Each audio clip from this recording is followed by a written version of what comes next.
Most people have heard some version of this idea. Think about what you want. Visualize it clearly.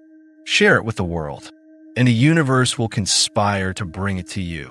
And millions of people have tried exactly that. They have written down their goals. They have created vision boards. They have repeated affirmations. They have visualized the life they want with genuine clarity and genuine desire. And then they have waited and kept waiting, and nothing came. Not because the law of attraction is a lie, but because they were using a version of it that was designed to keep them comfortable rather than to actually produce results. The comfortable version says that if you think the right thoughts and feel the right feelings and align yourself with the right energy, what you want will find its way to you. The real version says something completely different. The real version says that what you attract is the direct consequence of who you become while you refuse to stop. Not who you visualize yourself being, who you actually become, through the persistence that costs you something, through the resilience that is built only by being knocked down and choosing to get back up, through the obsession that does not wait to feel ready because it has already decided that ready or not, it is moving. The universe does not respond to requests. It responds to evidence. And the most powerful evidence you can provide is not a clear vision or a positive mindset or perfect alignment with what you want. It is the simple, undeniable, impossible to ignore fact that you have not stopped, that you came back, that you tried again, that no matter what arrived to discourage you, you are still here. Because a person who will not stop is a force that the universe eventually has no choice but to accommodate. Not because of magic, because of math. Let's talk about how this actually works. Because most people have the mechanism completely backwards. They believe that attraction is something that happens to you. That the universe is a vending machine that dispenses results in exchange for the right thoughts. That if you can just maintain the correct mental state for long enough, what you want will materialize. And that model is seductive because it requires nothing uncomfortable from you. You do not have to fail. You do not have to be rejected. You do not have to try something that might not work. You just have to think correctly and wait. But here is the reality that no vision board will ever show you. The person who keeps going when it is hard is not the same person who started. They are better, more capable, more resilient, more knowledgeable about the specific obstacles between them and what they want. They have developed skills that cannot be developed any other way. They have built connections that are only available to people who stayed long enough to build them. They have created a version of themselves that is genuinely capable of holding what they are pursuing, which the earlier version never was. And that person, the one forged in the persistence that everyone else around them abandoned, does not need the universe to conspire in their favor. They have become the conspiracy.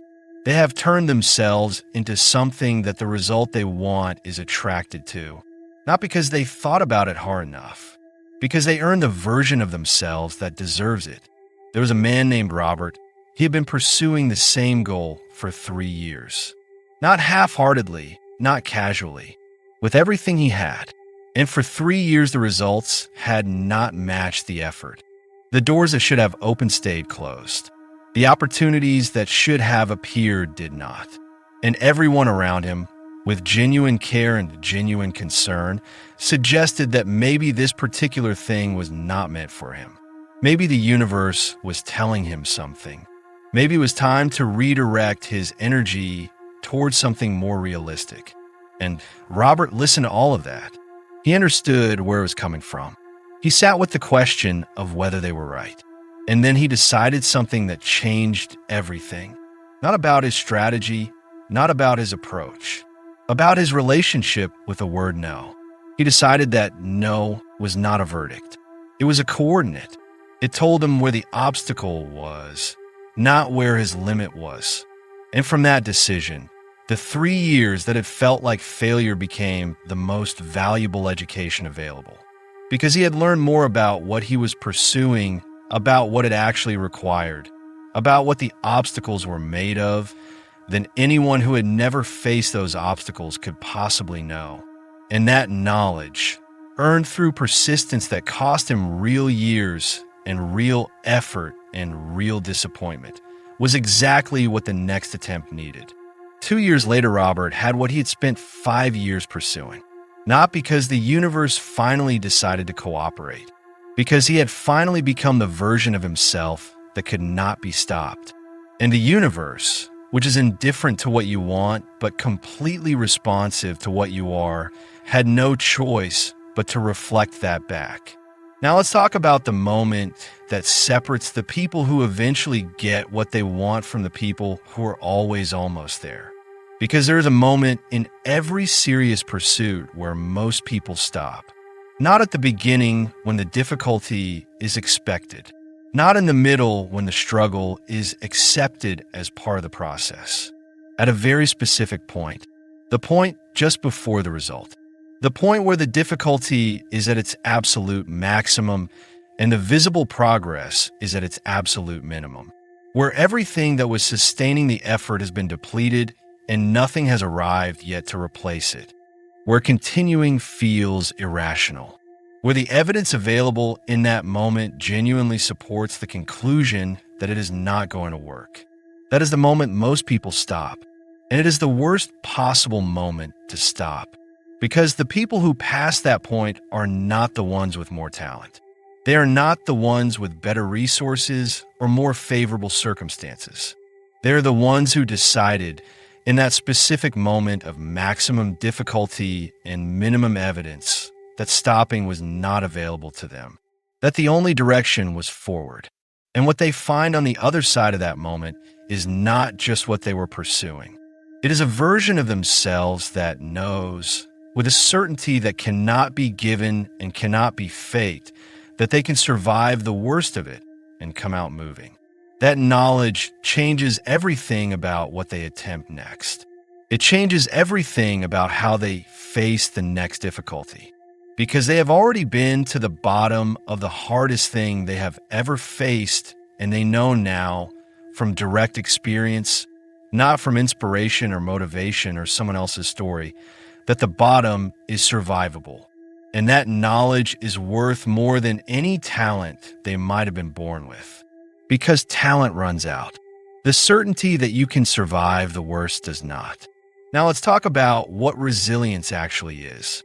Because most people think of resilience as recovery, as the ability to bounce back after something knocks you down. And it is that, but it is also something more important than that. Resilience is a declaration.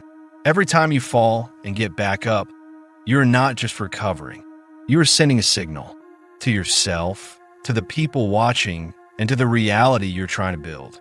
The signal says this: I'm not stoppable, not permanently. You can slow me down, you can knock me back, you can make the path harder than I expected it to be, but you cannot stop me. And that signal, repeated enough times through actual experience rather than through words, changes something fundamental about how the world responds to you. Not mystically, practically. The people who have watched you fall and get back up trust you differently than the people who have never seen you tested.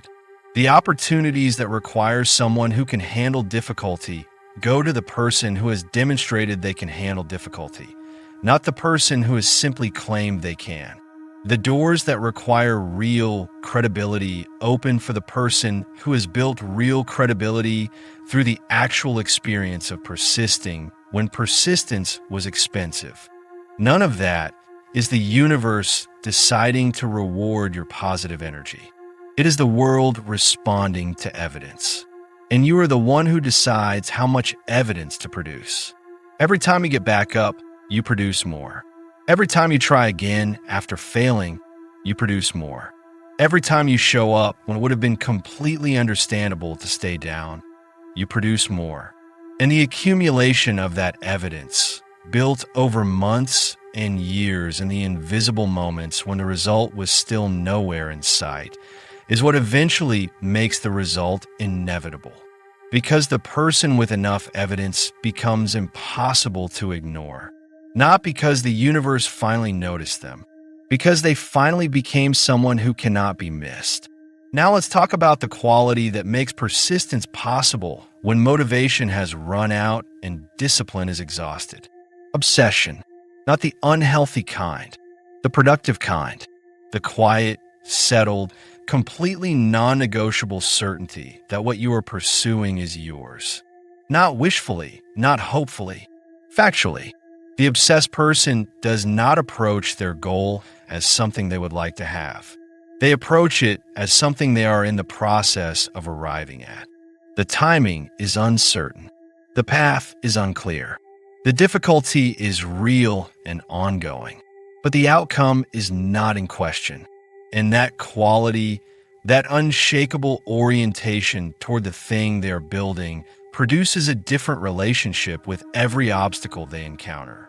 Because an obstacle is only a problem if it can stop you. The obsessed person does not experience obstacles as stops. They experience them as problems to solve. The next problem in a long series of problems that stands between them and what they already know is theirs. And they solve it. Not always quickly, not always elegantly, but they solve it. Because the alternative, which is accepting that this particular problem has ended the pursuit, is simply not something the obsessed person is capable of accepting. There was a woman named Claire. Everyone around her had a reasonable explanation for why what she was pursuing was not going to work out. The market was too competitive. The timing was wrong. She did not have the right connections or the right background or the right combination of factors that the people who succeeded in that space seemed to have. And she heard all of it. She understood all of it. And none of it changed anything. Not because she was naive, not because she was ignoring the evidence, but because she had made a decision that sat below the level where those arguments operated. She had decided that this was hers. And that decision did not require the evidence to support it. It was the foundation from which she evaluated the evidence. So every piece of evidence that said it was not going to work became information about what needed to change in her approach. Every door that closed became a direction indicator. Every failure became a more precise understanding of what the next attempt needed to look like. 5 years later, what everyone had explained was not going to work had become undeniably real. Not because the circumstances changed, because she never accepted the version of reality that those circumstances were trying to install. Let me leave you with the truth at the center of all of this. The universe does not owe you anything. It does not respond to wishes or intentions or carefully maintain positive energy. It responds to what you are. And what you are is determined by what you do when it is hard, by whether you get back up, by whether you try again, by whether you insist on the thing you want with enough consistency and enough resilience and enough obsession that reality eventually has nowhere left to hide it from you. Because that is what persistent people do. They do not ask the universe to give them what they want.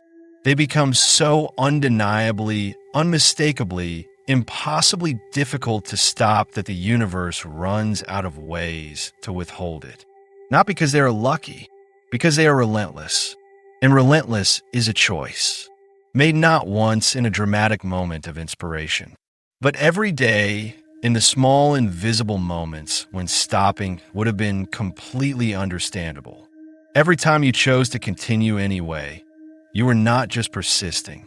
You were becoming the person the universe has no choice but to give what they want.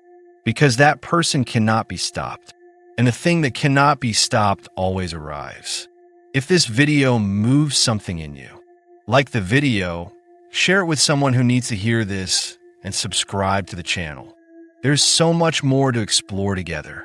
See you in the next one.